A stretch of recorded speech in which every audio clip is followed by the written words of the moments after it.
Human trafficking is a silent epidemic. It is the trade of humans into forced labor, domestic servitude, and commercial sex trafficking.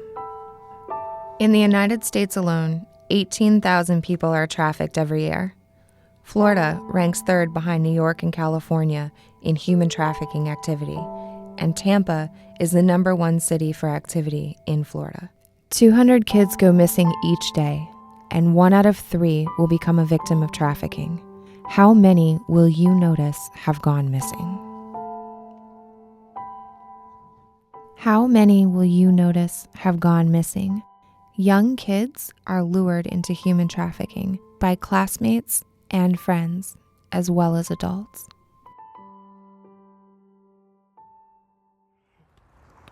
Hey Mom, watch me.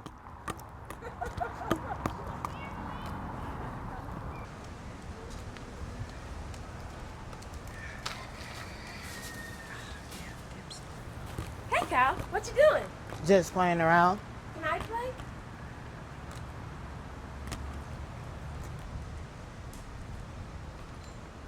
Hey, you want to go hang out at my brother's house? He has his new video game. Hey Mom, can I go to Sharon's house? Her brother has the new video game. Okay, where does her brother live? It's right down the street. Okay, don't stay too long. Yes, ma'am.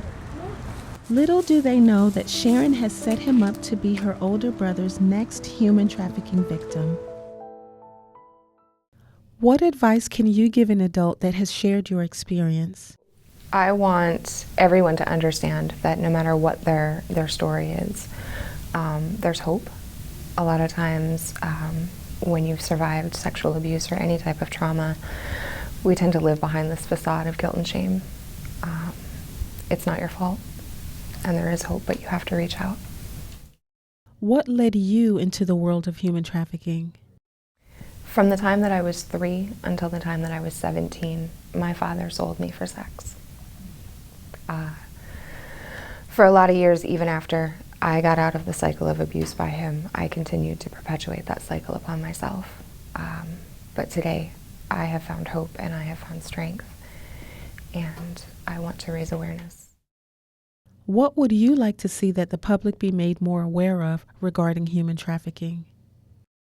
That it happens everywhere, in churches, in schools, in parks.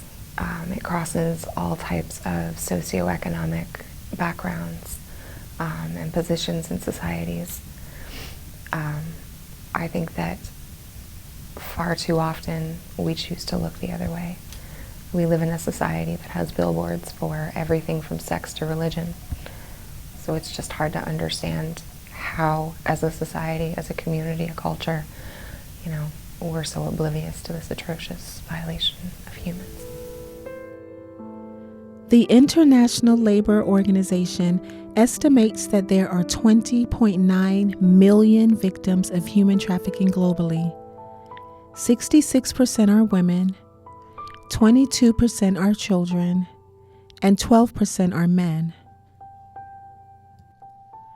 Many human trafficking victims are from foreign countries and are brought to the United States under force, fraud, or coercion.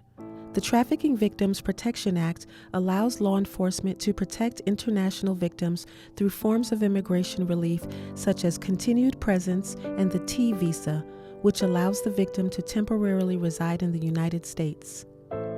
Can you tell us more about this process?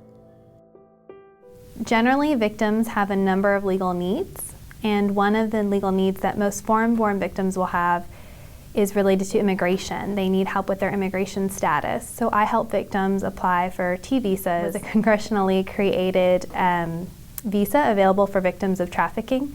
It allows them to have temporary status for 3 years and then access to a green card. What laws protect the survivors from deportation? Once they apply and qualify for a T visa, then they would no longer be subject to deportation. How do you help the survivors with previous criminal records or an avoidance of punishment? They may be able to avoid punishment by explaining that they are a victim so that the prosecutor will choose to not pursue the case. A judge might dismiss the case, or they can use the defense of coercion and other defenses. Can you describe the demographic that is most commonly found in forced labor? There is no one demographic. It varies substantially. Forced labor is very broad, so we can see individuals who work in agricultural settings to individuals who work in factories to individuals who work at home. Generally, some of the agricultural work, when workers come on temporary worker programs, they might primarily be men. How can you help them receive ongoing services or legal status? A foreign-born victim who is determined to be a victim of trafficking is eligible for case management services and social services that can assist them as they rebuild their life and with their basic needs. And then they are also, as I said previously, eligible for a T visa potentially. And with the T visa, they can obtain the ability to work legally. They can be reunited with certain family members and then eventually obtain a green card for permanent status. Human trafficking is a multi-billion-dollar industry. Of the 20.9 million victims worldwide, 14.2 million are in forced labor, 4.5 million are in sex trafficking, and 2.2 million are in state-imposed labor, such as prisons. Can you tell us how you help survivors after they have been rescued? We work with young ladies. We actually work with a specialized population, ages 12 to 17. Once they are rescued or brought into the system of Department of Children and Families. Those children are then placed with Miracles or any other agency that can house those particular types of children. We provide residential housing as well as education, counseling, whatever they need to help them to become stable and to get their lives back on track. What does your organization do for the survivors? In addition to shelter, we help them with education plan as far as enrolling in school, helping them to assess where they are. Some of the main things I'll say that we focus on is definitely medical care, making sure that's something that's done immediately when they come in, making sure that they go to the doctor, be it medical, dental, eye, all of those things that most of the times, if they've been a victim of trafficking, that's been neglected. So just helping them to get those services as well as counseling and whatever. We have to just go through a list of things to find out what their needs are. What message would you like to spread? I think the most important thing for me is making sure that everyone understands that there is no, you can't stereotype what a trafficking victim looks like. Anyone can be a victim. And I think another thing that we face regularly is making sure people understand that all pimps are not male. They are all women pimps. They are not just men. So those would be the two most important things I would want to stress. Once a victim is rescued from human trafficking, there is now a new journey they must travel. Can you tell us how you help survivors after they have been rescued? Our center provides sexual assault exams within 120 hours, which is about 5 days of a sexual assault. With victims of human trafficking, of course, we have certified nurses who are trained to be able to gather forensic evidence off of a medical exam. We provide preventative medication for STDs for them. What does your organization do for the survivors? Let them know that we're here, we support them, we believe them, and we're able to provide support for them. We also help connect them to counseling. We have specific trauma-focused counseling at the Crisis Center. We're able to go to court with them. A lot of times we have victims of human trafficking who there's a lack of trust with law enforcement because we have pimps who have taught them not to trust law enforcement. What areas do you feel are underfunded? Continuum of services is really what's underfunded because human trafficking has very different needs. And as an advocate, My job is trying to work across counties sometimes and working across different organizations to pull all the resources together for a victim. It would be so much easier if there were specialized task forces specifically for human trafficking victims in every county. What areas of your profession or advocacy do you feel need more attention and why? I would like to see more federal and state grants going out to organizations to help victims of human trafficking, and grants that favor collaboration between organizations, not pitting organizations against each other. What are safe ways that a person can report if they suspect human trafficking? A safe way is the human trafficking hotline. They actually will take your call anonymously, and if somebody else calls and asks about this particular report, they won't even give who provided the report. They're very anonymous, they're very safe, and they have contacts across counties of law enforcement that they'll forward the case to. It's a very easy number, 888-373788.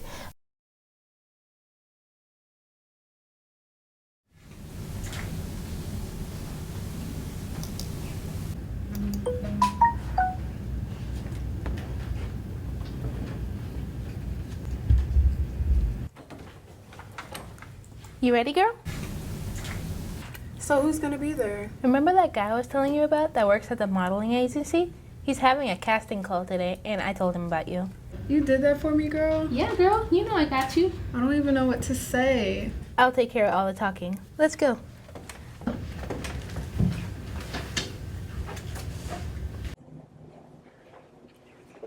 Hey. Hi, Maria. Is this your friend Janet? Yep, this is her. Cool. If you want to go ahead and head inside, and I can chat with her real quick. Okay.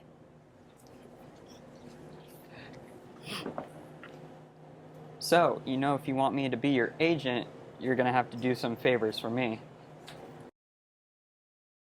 In each of these scenarios, young people were lured into the human trafficking world by people they knew and trusted.